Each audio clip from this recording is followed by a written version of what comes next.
মোহাম্মদ ইউনূসের জন্য পুরো খেলা ঘুরে গেল। যে টাকা দিয়ে রোহিঙ্গাদের লালন পালন করেছে মোহাম্মদ ইউনূস, চরমপন্থী মৌলবাদী ইউনূস, সেই ইউনূসকে সব টাকা পাঠানো বন্ধ করে দিল মার্কিন যুক্তরাষ্ট্র অর্থাৎ ডোনাল্ড ট্রাম্প। এবার কি করবে মোহাম্মদ ইউনূস?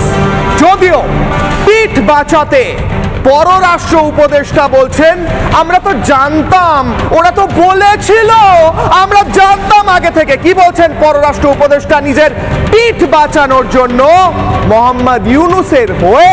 শুনুন। এরকম কোনো কাগজ এখনো আসেনি, তবে এটা তো পত্রিকাতে চলে এসছে অলরেডি যে এটা মানে তারা সব ধরনের ফান্ডিং আপাতত কত 60 দিন না কতদিন 90 দিনের জন্য তারা বন্ধ রাখছে। এটা মোটামুটি কিন্তু প্রত্যাশিত ছিল। উনি কিন্তু নির্বাচনের আগে থেকে বলছিলেন যে উনি এগুলি বিবেচনা করবেন, নতুন করে দেখবেন। তো তারা বিবেচনার জন্য সময়টা নিয়েছে, এভাবেই তো বলছে যে তারপরে দেখবে যে কোনখানে দিতে হয়। এটা ধরে নেওয়া যায় যে এটা এ ধরনের ফান্ডিং কমবে, এটা তো সবাই আশঙ্কা করছে।